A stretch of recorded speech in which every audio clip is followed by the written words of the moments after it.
नमस्कार दोस्तों, आप सभी का फिर से स्वागत है हमारे चैनल क्रोसेंट एस्ट्रो पे। आज हम बात करेंगे विश्वकर्मा जी की। हिंदू धर्म में विश्वकर्मा जी को सृष्टि निर्माण का देवता कहा जाता है। विश्वकर्मा जी का जन्म ब्रह्मा जी के सातवें पुत्र के रूप में हुआ था। तो आइए आज हम चर्चा करते हैं विश्वकर्मा जी के बारे में। इस विषय के बारे में चर्चा करने के लिए हमारे साथ मौजूद है डॉक्टर राजवीर शास्त्री जी। शास्त्री जी, स्वागत है आपका। धन्यवाद। शास्त्री जी, भगवान विश्वकर्मा कौन थे और विश्वकर्मा जी किसका अवतार थे? विश्वकर्मा, विश्व माने संसार को रचने वाले, कर्मा माने क्री, क्री धातु का प्रयोग होते हुए अपने कर्मों को दोबारा जिसने बनाया। विश्वकर्मा इस सृष्टि के पहले शिल्पकार थे, जिसे वास्तुकार भी कहा जाता है। अर्थात आज की भाषा में यदि बात करूं तो इस पृथ्वी के पहले इंजीनियर विश्वकर्मा जी थे, जिनका संबंध साक्षात ब्रह्मा के कुल से है। अंगिरस के ये पुत्र इस सृष्टि के ऊपर जब रूप धारण करते हैं तो इनके रूप का, इनके सौंदर्य का, इनके अंश का, इनके स्वरूप का संबंध ब्रह्मा जी से माना जाता है। ये उन्हीं के अंश है। जब जब इस सृष्टि के ऊपर कोई भी आपदा आई और जिसका संबंध देवताओं के साथ में था, उस वस्तु के निर्माण के लिए देवता लोग भी विश्वकर्मा जी को याद करते हैं। दिवाली त्योहार के अग्रिम दिन विश्वकर्मा दिवस का आयोजन किया जाता है।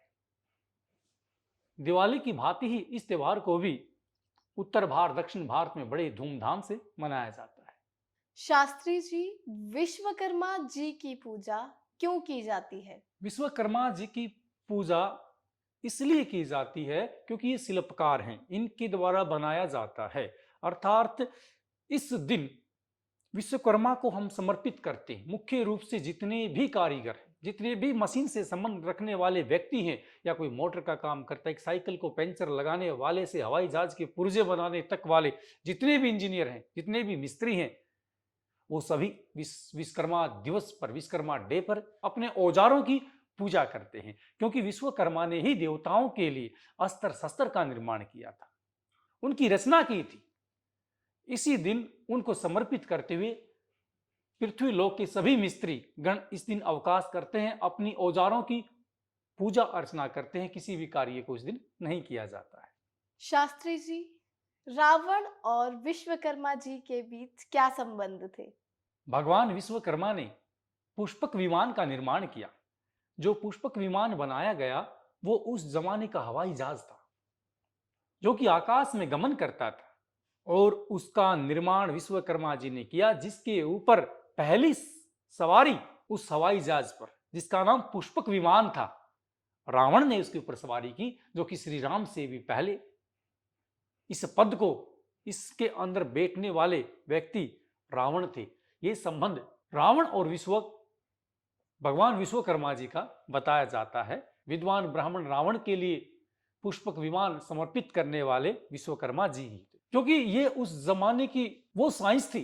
यदि आज भी इसके ऊपर कोई रिसर्च करना चाहे, कोई अन्वेषण करना चाहे, शोध करना चाहे, अनुसंधान करना चाहे, अनेकों बिंदु आज हमें वहां प्राप्त होते हैं कि ऐसे ऐसे हवाई जहाज भी यहाँ पर मिलते हैं हमारे पुराणों में, कि देवताओं के रथ उड़ते थे। रावण का विमान उड़ता था।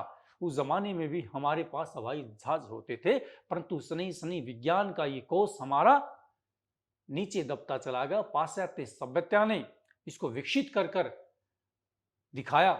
जब हम अपने प्राचीन ग्रंथों को पढ़ते हैं तब हमें पता लगता है कि हवाई जहाज का निर्माण तो भारत में ही हुआ।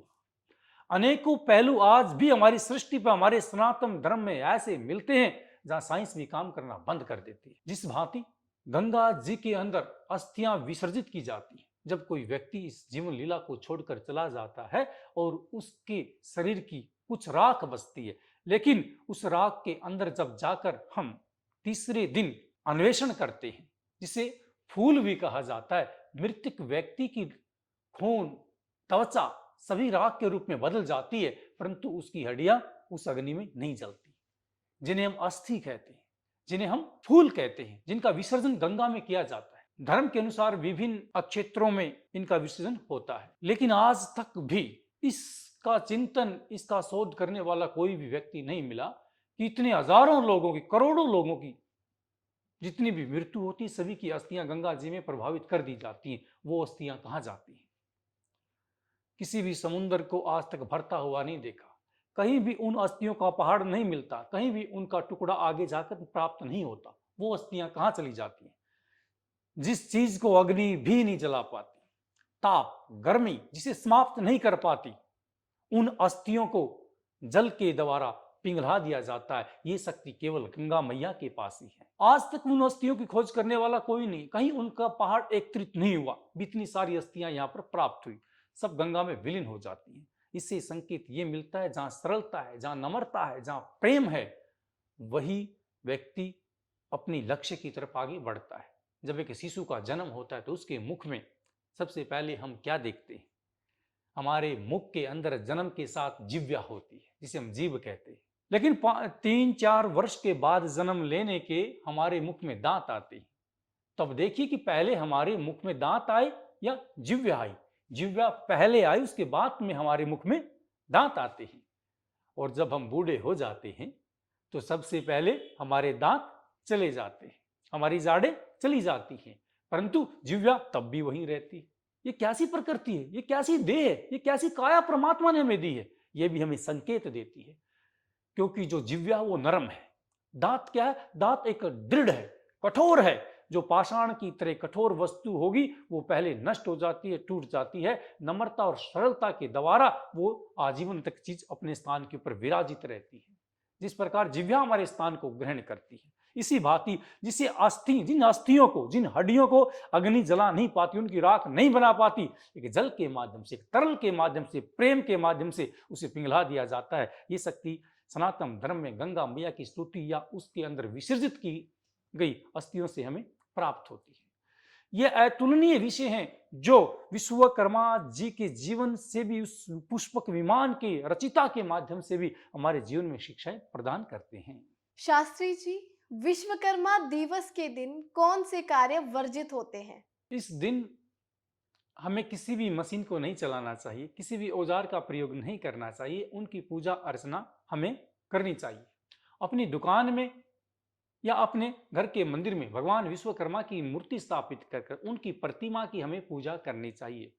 पुष्प, अर्घ, दीप, धीप, गंगा जल, पंचा अमृत के साथ में उनकी स्तुति करें। यदि आप कारीगर हैं, आप शिल्पकार हैं या वास्तुकार हैं, तो अपने औजारों की, अपने अस्त्र शस्त्रों की पूर्ण रूप से आप पूजा करें। क्योंकि इस दिन सभी मिस्त्रियों का अवकाश भी रहता है। और इस अर्चना के बाद में जो समय आपका 1 वर्ष तक व्यतीत होगा, दीपावली तक, वो आपके कारोबार में उन्नति करेगा, तरक्की करेगा, धन की बरकत करेगा और इसी प्रकार से आपका कारोबार आगे बढ़ता रहेगा। इस दिन मशीन से संबंधित व औजारों से संबंधित जितने भी कारोबार हैं, सबका अवकाश रहता है और उन विश्वकर्मा जी की पूजा की जाती है। शास्त्री जी, विश्वकर्मा दिवस के दिन विश्वकर्मा जी की पूजा कैसे की जाती है और इस दिन हमें किन बातों का खास ध्यान देना चाहिए? प्रातःकाल स्नान करने के पश्चात हमें अपने घर में चौकी लगानी चाहिए और विश्वकर्मा जी की प्रतिमा स्थापित करें। साथ में भगवान विष्णु की, लक्ष्मी जी की भी मूर्तियां और गणपति जी को भी आप स्थापित कर सकते हैं। अपने मंदिर में स्थापना के पश्चात आप बालू रेत लेकर आए या रेती भी आप स्थापित करें, जिसके ऊपर जल का छिड़काव करें। उसके बाद वहां पर कलश स्थापित करें। कलश को खाली नहीं छोड़े, उसके अंदर 1 रुपया सिक्का रोली उसके अंदर छोड़ सकते हैं। कलश भगवान की पूजा करनी चाहिए। कलश की पूजा के पश्चात हमें मन के भाव से निर्मित विश्वकर्मा भगवान का स्नान कराना चाहिए। उन्हें वस्त्र दान करने चाहिए। वस्त्र यदि आप किसी मंदिर में उनके नाम के दान करें तो अति शुभ। किसी गरीब व्यक्ति को भी आप वस्त्र दान कर सकते हैं। अन्यथा पूजा के दौरान आप मौली के द्वारा भी उन्हें वस्त्र समर्पित करें।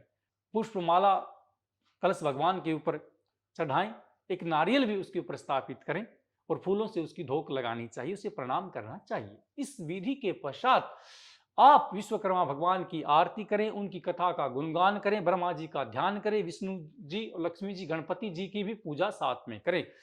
यदि हो सके तो किसी ब्राह्मण को अपने घर में आमंत्रित कर संकल्पबद्ध होकर आप इस पूजा को कराएं, तो ये आपको 100 गुना फल प्रदान करती है। ऐसी पूजा से विश्वकर्मा जी अति प्रसन्न होते हैं। शास्त्री जी, विश्वकर्मा जी के बारे में हमें और हमारे दर्शकों को ढेर सारा ज्ञान देने के लिए आपका बहुत-बहुत धन्यवाद। अभिवादन करते हैं आपका। उम्मीद है कि आज के विषय से आपको ढेर सारा ज्ञान प्राप्त हुआ होगा। ऐसी ही नई-नई जानकारी को जानने के लिए हमारे साथ जुड़े रहिए क्रोसेंट एस्ट्रो पर। धन्यवाद।